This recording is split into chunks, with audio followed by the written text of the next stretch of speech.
Hello. So this is my first attempt at any type of video ever.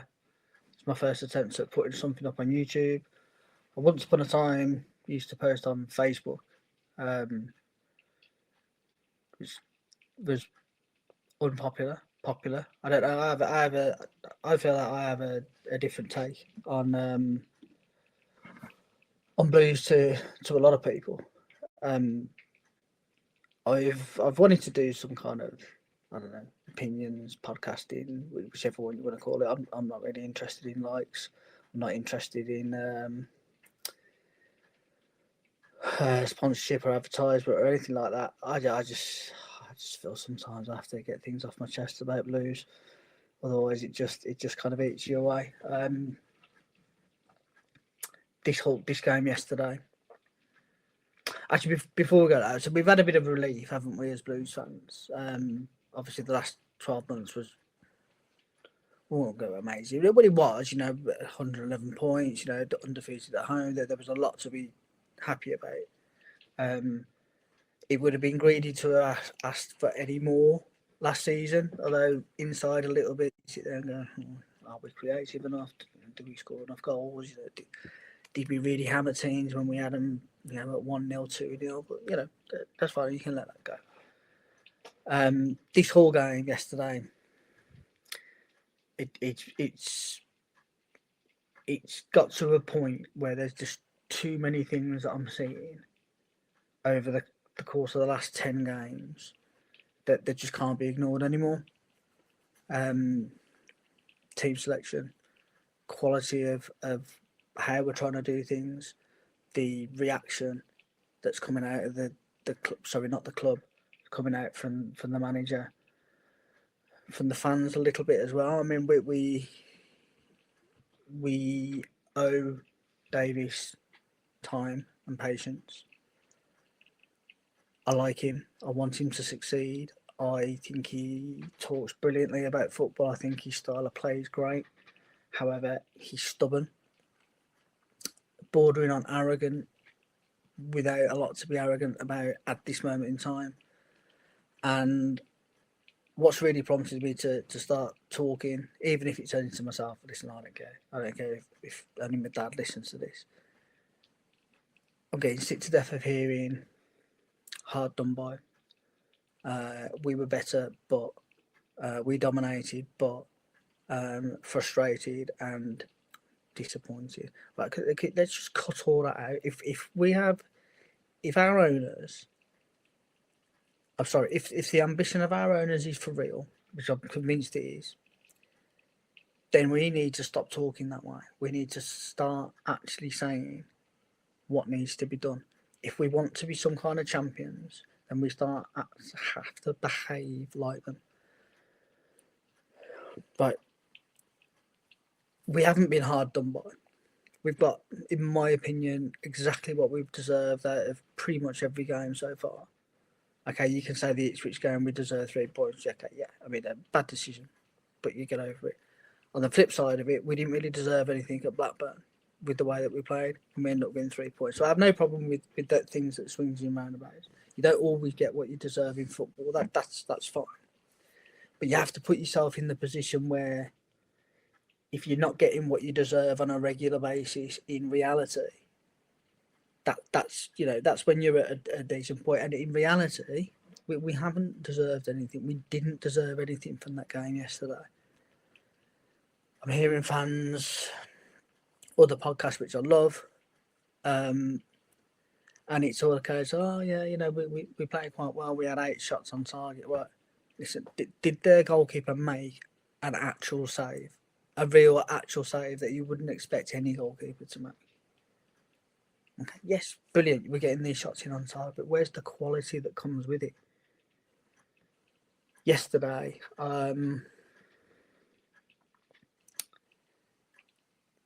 as the 8 shots on target, obviously there's the 2 goals, but there's also the shot which come before Stansfield goal. So there's 3. There was the Damari Gray one, which is probably the best one. But listen, it's coming across the goalkeeper from the right hand side box to the top left hand corner. Most goalkeepers are going to say that. It was a good effort, but it wasn't good enough to not produce a standard save. Anderson straight at the goalkeeper, Paik straight at the goalkeeper, and I think there's one more. I think there was some kind of another time effort in there. So was it better? Really? Yes, it's better in the sense that we've created, but even then, really, were they really, really clear cut chances? I'm going to say no, because again, I'm going to go to the wide areas, and I think we have a lot of talent. I think Roberts is a very, very craftful and creative player. But the amount of crossing positions that we get into and deliver a very, very, very poor standard across isn't just yesterday, isn't just this season. This goes back to, well, all the way through. And with the players that we've had in these wider areas, we can list them all off. I don't see any of them as any better than what we've tried out. Every single player that we played in those areas, and I'll include players that have done very well, probably better than they would have done, and I'll include Keshi Anderson in that. I like Keshi. Everyone likes Keshi, but there's no room for sentiment in these kind of things anymore. Yes, he works hard. Yes, he gets stuck in. Right, but his quality of cross, his quality of ball, his short passing, it's just not good enough. And that's the same, unfortunately, for all of them. I mean, Dimi is a higher standard of player. Everyone can see that. I feel that he's getting no actual help behind him, or even out of the central midfield at the moment. Last season, Paik was consistently drifted over into that left-hand side that helps out whoever was playing on the left-hand side. That isn't happening this season at all. So it's a very isolated place. Cochrane's having a horrid time at the moment. He doesn't look anywhere near what he was last season. He's getting skinned. He's getting caught out of position. His delivery isn't even close to what was happening last season as well. And unfortunately, we haven't got any relief to bring him out, which is no fault of his own.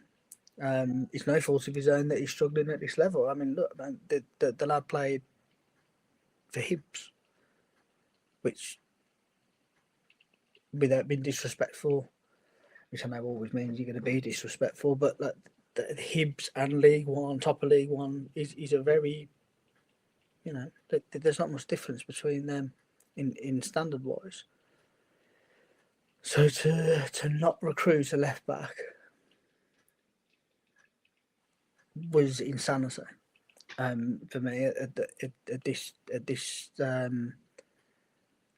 transfer window just gone. But again, I digress. I'm going into to looking again, going back to the manager and the team selection. I can't understand Doyle not starting. Makes no sense to me. Even he can play in a multiple positions, and we choose to go with Anderson at number 10 when he's not played number 10 before, and he's not a number 10. He hasn't got that type of game. Which brings me to another. Again, it's not really a criticism. I feel like I'm rambling. I'm thinking about it because I was just recording my first one.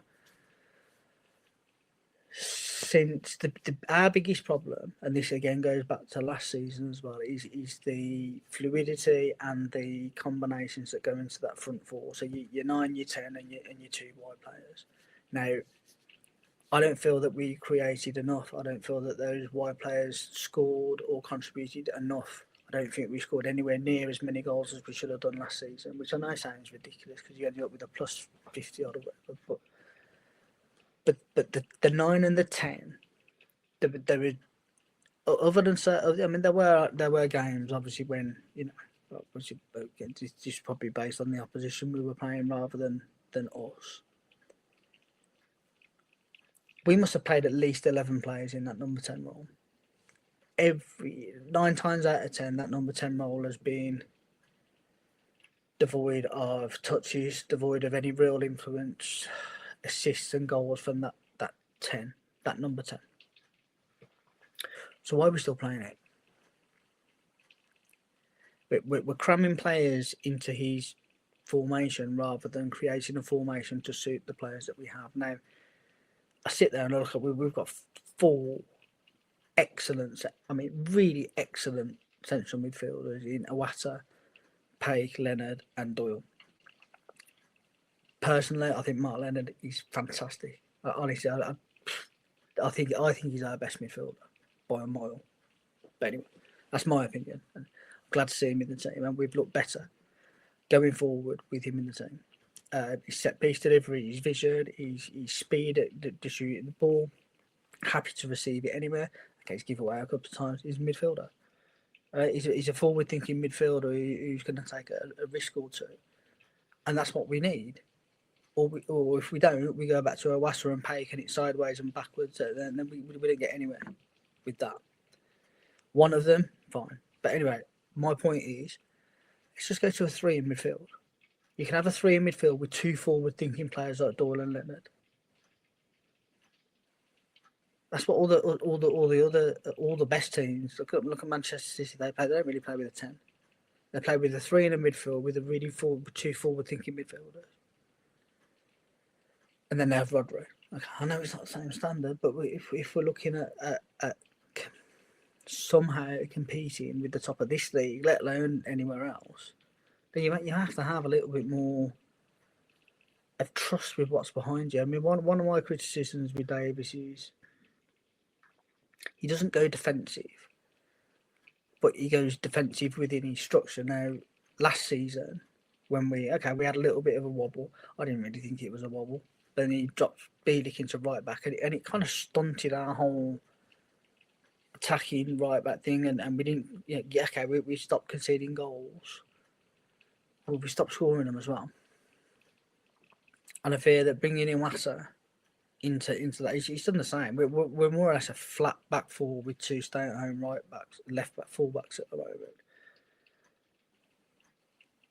You know, which is fine, and even better if you're not conceding goals, but we are.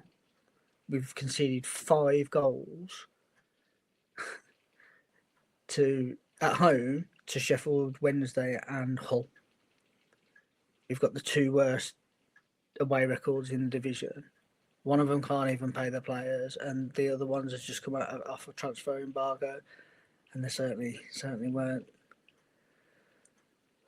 a very good side. I mean, obviously they organise themselves well enough and everything else, but again, I mean, we're not even talking. Even if we did have just aspirations of being a mid-table championship team, that is a game that we have dropped 3 points there, and we haven't been hard done by.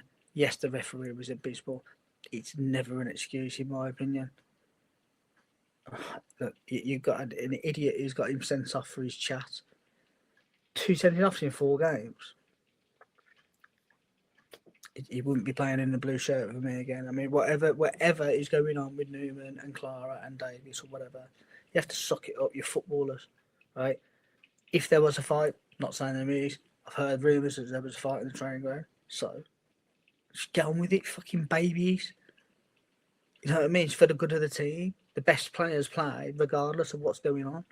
I hear Manchester United, I hear Roy Keane talk all the time about his disagreements with Schmeichel. You hear Teddy Sheringham and Andy Cole could not stand each other. Yet the 2 of them contributed to a treble-winning team. Oh, I've had a bit of a fallout in training. Oh, fucking boo fucking who, right? So you either move them out of the squad altogether and say, look, if you don't want you in the squad, then you're not in the squad. Simple as that, right?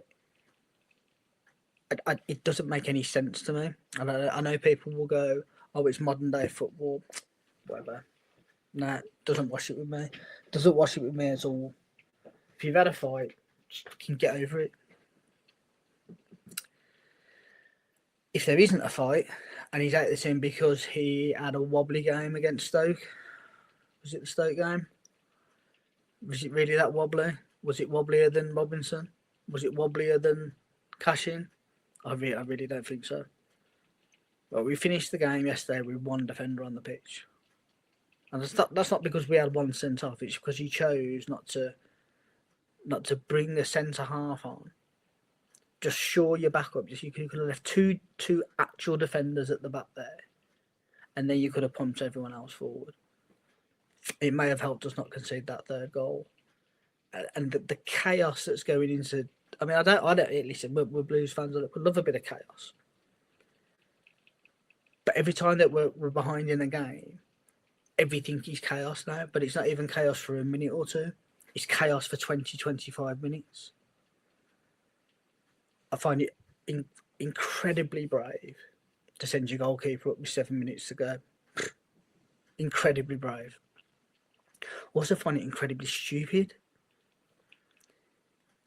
I mean, forget the fact that he got on the end of the wall, and if he'd have scored that, if Beadle had scored, I'd still be saying exactly the same thing.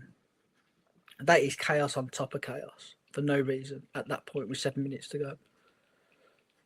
So I don't know. I'm a bit of a loss at the moment because I don't want the manager to fail. But he's got to either adapt to get the best out of the players that he has, or he's going to lose his job because the players that have been recruited for him, or even if they are the ones he wants. I mean, who knows? I don't know. Don't know how the clubs work differently, don't they? I mean, has Davies got the clout to say yes or no to the players that the club brings in? I don't know. But he's got to get the best out of what he's got. And if that means changing his formation, it doesn't even have to be massive changes. But we can't have it both ways. You can't play with stay-at-home fullbacks and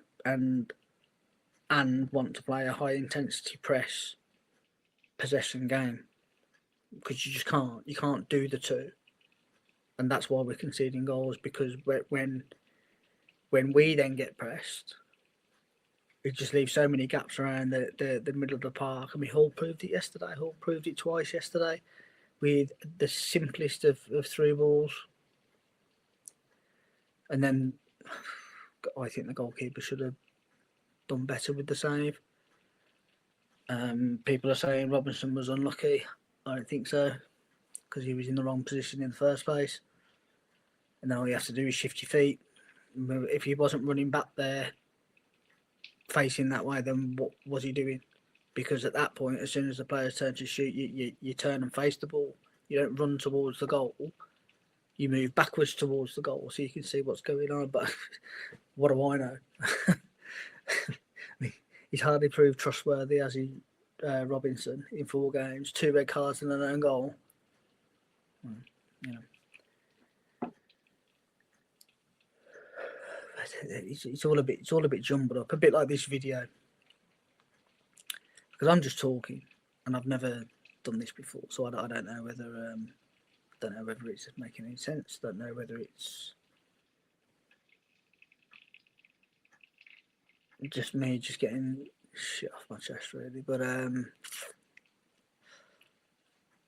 yeah, looking forward. So Preston away, it's never really been a great place for us over the years. I remember being there for the playoffs with the famous penalties.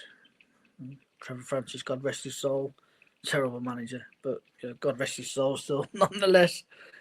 Took the players off because he was unhappy at the end that we were taking the pens, and ultimately cost us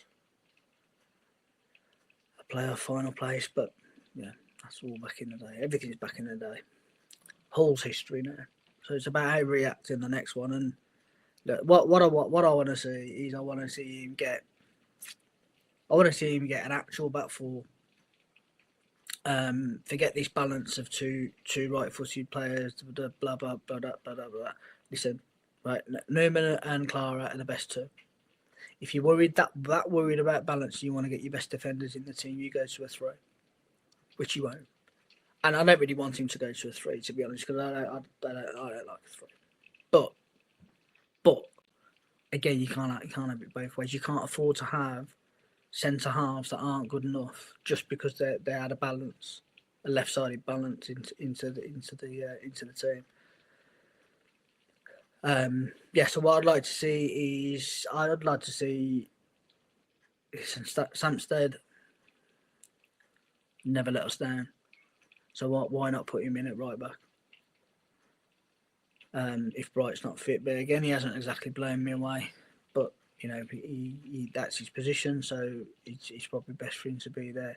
You go with Clara, you got to go with Newman. Obviously, Cochrane's the only real option at left back. I want to see him.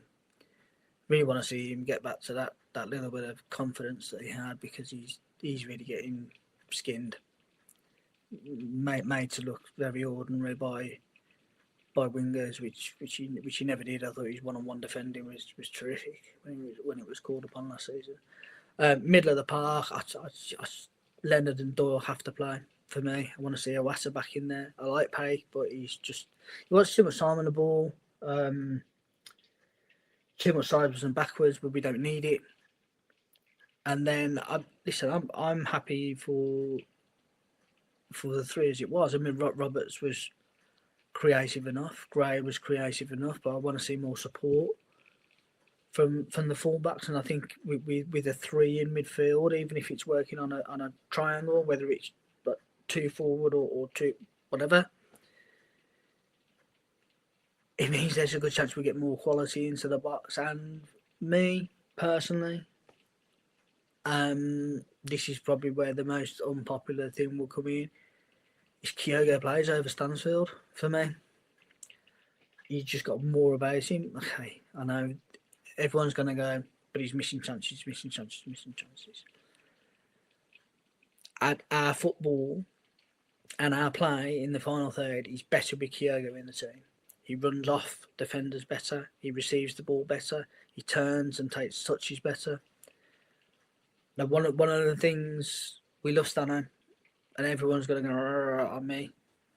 Personally, I don't think he's developing as a footballer like he should be.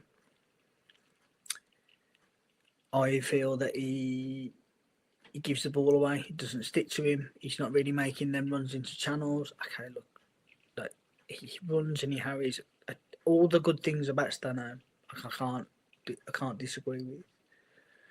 But sometimes there's a reason why our play in the final third is what it is, because Stano doesn't offer the quality involvement that he should do as a 9 or a 10.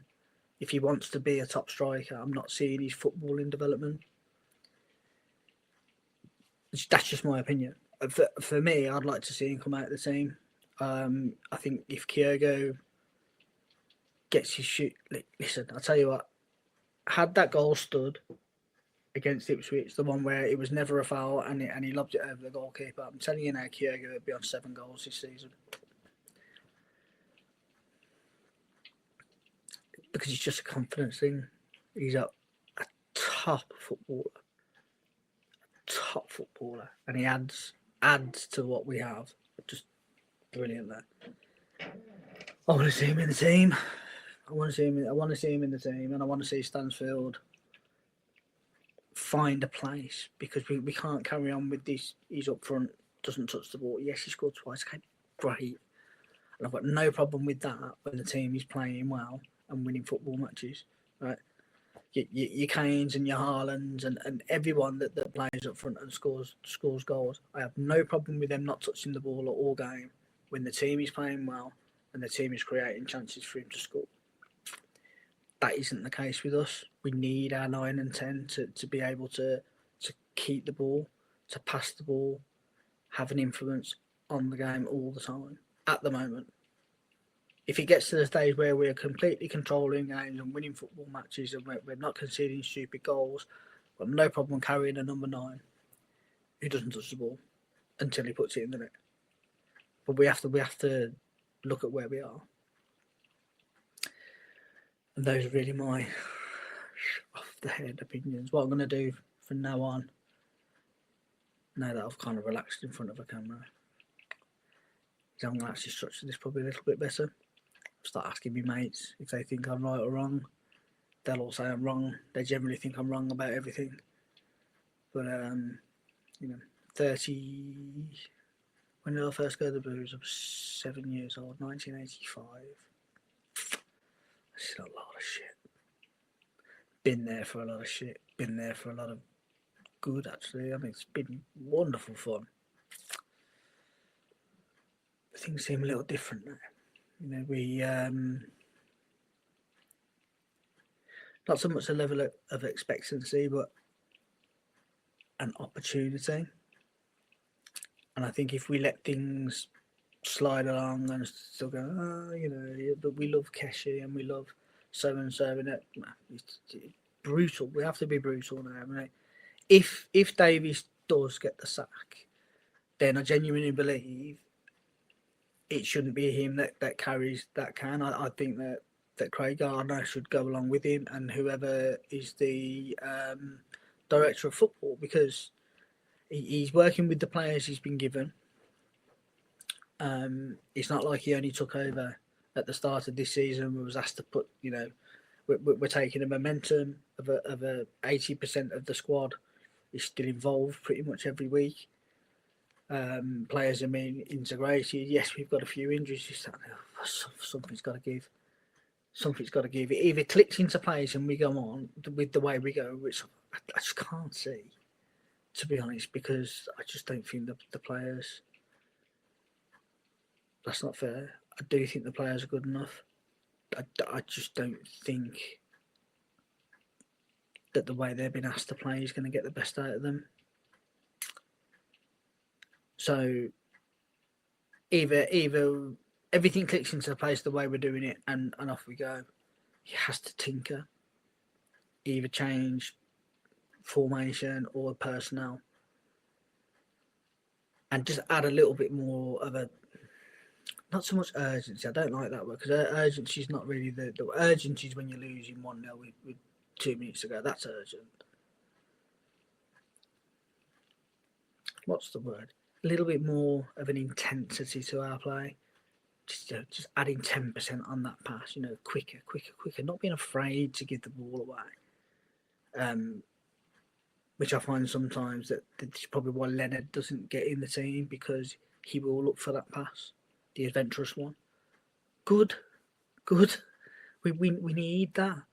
It's not all the time. It's not every adventurous day. It's not like do a Hollywood pass. But we have to have a player that's capable of going, oh, do you know what? If I just get it in that channel over there, I've got a runner. I've got Kyogo or Stanfield or whoever's going to be running into that channel. Then all of a sudden you've got a defence turned around. But anyway. Or the manager goes and everyone goes that's associated with it and we start again. I don't think anyone wants that. I don't even think the owners want that, really. But how long does this go on? What happens if we don't get anything out of these next 2 away games? Preston's a difficult one. Bristol, we always seem to do well there, but we still have to go there and win a game. Doesn't matter if we've done well there before or not. But we shall see. I'm going to post another one of these on Tuesday after I watch. It's tired and weary for a reason, but anyway, boys, girls,